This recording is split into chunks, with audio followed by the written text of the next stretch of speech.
Right, well, very warm welcome back. Now, we're living through some pretty difficult times right now. The global economy is struggling to come right, and that's all affecting all of us at company level and at individual level as well. No doubt we all have to dig deep to fight what we want for what we want, and the question is, how do we make the best of a fairly bad situation? One person who reckons we can employ the skills of deal making to address this has written a book, Dealonomics. Kim Meredith is CEO of the Dealmaker Company, and she joins me now in studio to talk about this particular book. Thank you very much for joining us, Kim, and welcome to the program. Thank you. Thanks for inviting me. All right, so what is Dealonomics in a nutshell? It's essentially getting what you want. The deal part comes from deal making. And the onomics, obviously, from economics. So it's the combination of using a deal to get what you want, primarily when it relates to money. So. All right. Okay, I'm quite intrigued by the cover of the book, to be honest, where you've got this guy who's almost like a superhero, and I suppose, tell us about this superhero, salaryman, I guess you call him. Yeah, salaryman's a concept that came originally from Japan. It was a prestigious thing to be a salaryman. You had a corporate job, a good salary, and eventually it became a negative over time, where it was somebody who felt trapped in their job, trapped in the salary band in which they found themselves.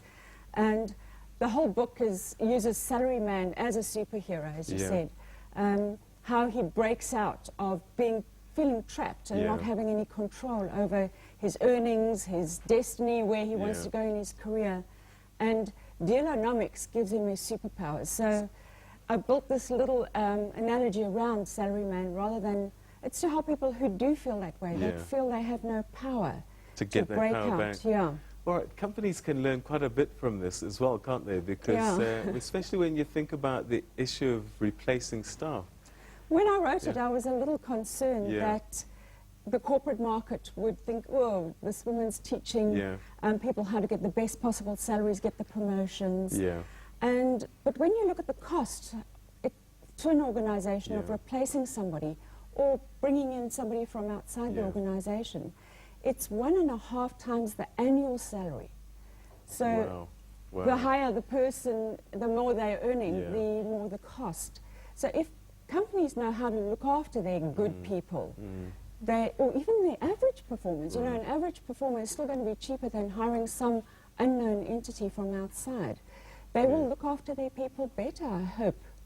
All right, so I guess the key is for staff, when they're busy doing the deal and negotiating, not to call the bluff of the company, I guess, and negotiate to a point that they don't get fired, but they do get what they want. I think what people do is say, if you don't give me this, then these are the consequences. They use a big stick. And we're not always in a position to pull out the stick. And it's just showing people that if you give the other person what they want, you're much more likely to get what you want in return. So it's a quid pro quo, the essence of negotiation. You give me what I want, I'll give you what you want. And they've got to dig deep to think, what does the employer want? How do they want me to perform? What do they want from me? Not just give me money. It's not that simple. All right. A controversial one in your book. You talk about stay-at-home moms and dads, and you reckon that they should get paid. I do. The book actually has an example. It's a current situation. It's unresolved as yet, so I'm interested to see how it plays out. But, you know, being a stay-at-home mum or a daycare daddy is a full-time job. So where does the money come from? Just heaven forbid the relationship breaks down.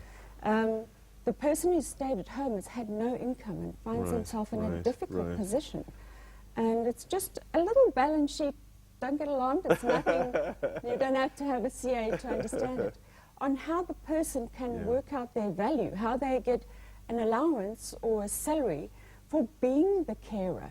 You know, we would happily pay someone else a salary if it was a third party, but it doesn't happen within the family unit. All right. Unfortunately, we've run out of time, but it's a great book, lots to read, and I would recommend everybody have a look at this. Dealonomics, how you can earn more money in a bad economy, by Kim Meredith. Kim, thank you very much for joining us and sharing your thoughts with us on this beautiful book. Thank you so much. Thanks for inviting me. All right. Okay, quick look at your indicators in the meantime. Let's start with the Rand. It weakened on Friday. Investors dumped emerging market assets after U.S. job numbers came in better than expected. 10.16 to the dollar, 15.13 to the pound, and 13.06 to the euro. Not a pretty sight, unfortunately. The JSE was dragged lower by a slide in the shares of mining companies on Friday, as stronger than expected U.S. jobs data hit gold prices. 39,170 points. We were down 2.5%, and we pretty much gave up all of Thursday's gains in one foul swoop.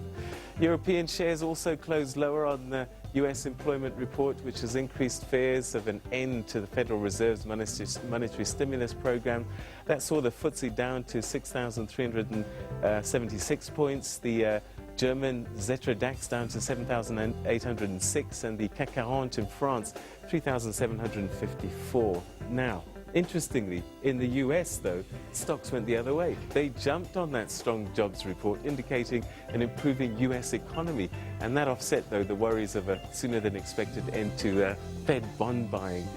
So let's take a look at what's been happening in Asia this morning. And China actually has led the fall down there. The benchmark index there down 2% this morning.